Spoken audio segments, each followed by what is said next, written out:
What is a stupid social thing that we all need to just stop doing? Having a wedding so extraordinary it puts you and your spouse in immense debt.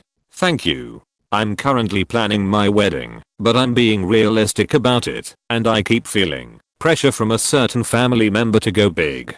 I want it to be nice but pretty low-key. I find it insane to spend hundreds of dollars on a dress I'm going to wear only once. And this person is all stop focusing so much on money and get what you want, or you are going to regret it. I can get what I want and save money, dang it. A lot of people seem to be confused by door etiquette, which results in a lot of awkward encounters when it's rather simple. Whoever is pulling the door should always leave way. That's it. Bonus. In elevators and public transport, always let people exit first. I absolutely hate when I try to exit the subway and there is some moron standing outside in the middle of the door that will just not move. Like, WTH are you doing? You are blocking the whole circulation. Calm the fuck down, the subway will not leave without you. Working ourselves to death. This and people one-upping each other about how tired they are.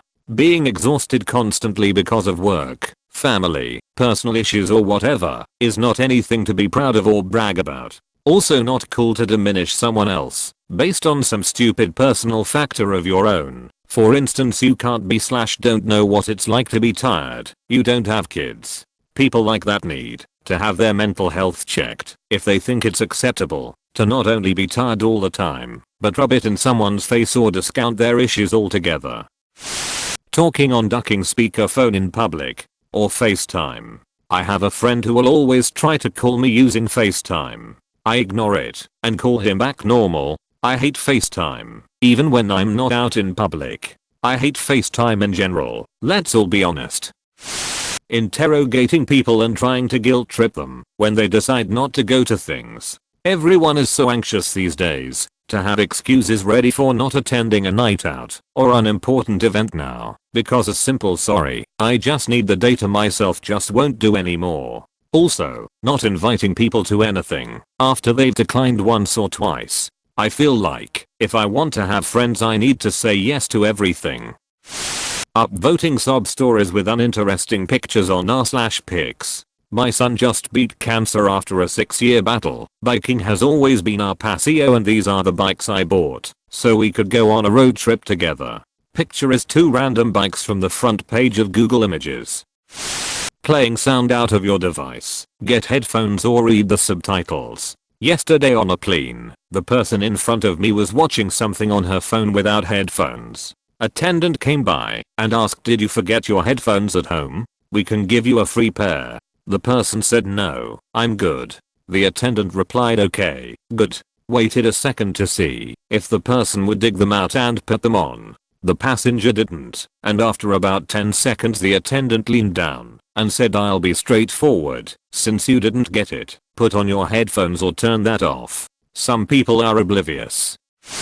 People need to think and move in terms of traffic flow. On the highway, move over if you are driving slower, and don't block traffic, period. In public shops, don't stand in walkways. Move yourself and cart to the side. A lot of people do this, so it is socially acceptable to do this. Doesn't make it right. Don't know why this is so hard, as it's rarely anyone's first time in public. Documenting your child's entire existence online. Privacy has become a privilege that parents are all too willing to steal from their kids. It bothers me. As a foster parent, it is actually illegal to post any pictures about my children. This includes other people posting them. I'm a fan of this law. Providing an excuse instead of just saying no, you don't want to, because "no, I don't want to" isn't accepted. It's always followed up with why. Saves a lot of energy to skip right to the why.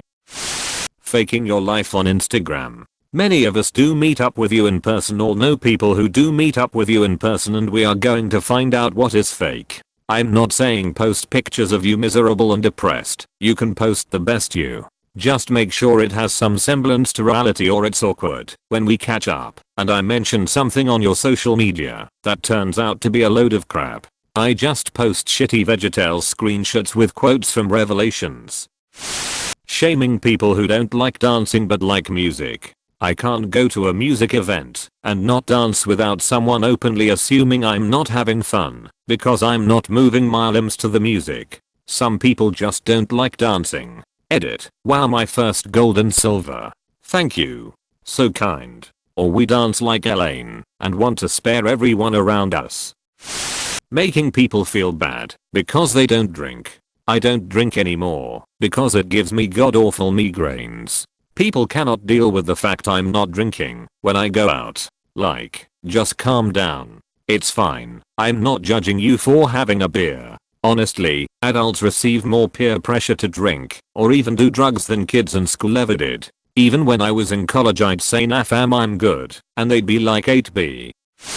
Going to college with no idea what you want to study or do for a career. A lot more people need to take a gap year or two to figure some stuff out and they could use the growing up and learning to be independent as well. Edit. To clarify, I don't mean a year-long vacation on the parents' dime. I mean going and getting a job, having some responsibility. I really wish it was culture norm for people to start college at 20 over 21 instead of 18.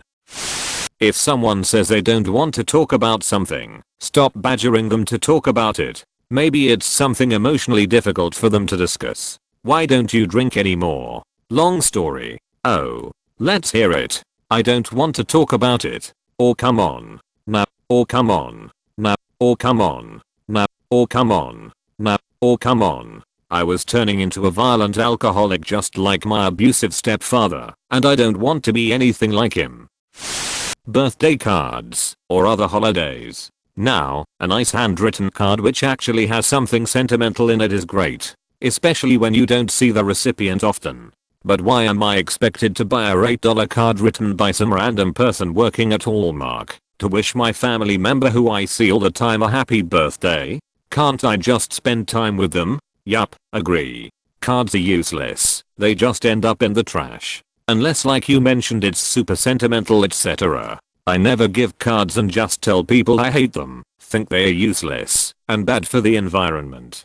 Pretty much everyone is used to it by now, so barely anyone gives me cards anymore either, and that's perfect.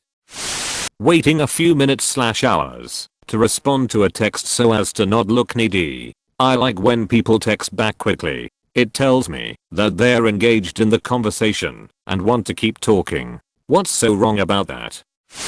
Not being comfortable with silence or doing things on your own. One of my pet peeves is when someone draws attention to a lull in conversation by referring to it an awkward silence. Well, it is now. Thanks. Before you butted in it was just a pause. That hits me near. I have an in-law that always bullies me because sometimes I go to the cinema alone. Maybe being just with himself is shitty or boring. I call it the victim Olympics. Basically people who can't help but try to one-up you and invalidate your own problems when you share it with them. They always have to be the only one with problems and have to have it the worst. Imagine if people did it the other way around. I had a baby last week. Well, my wife had twins. Sticking with things just because they've always been this way. Being fundamentally opposed to innovation is absurd and really shouldn't be a thing. Also, talking while chewing food. Devil's advocate here. We often oppose change because the old methods are tried and tested. They work and we don't want to change to a system we have not relied on. Innovation is not always progress. See third TVs or Windows Vista. People are more likely to implement a change that has been proven on a smaller scale to be an improvement on what's already in place.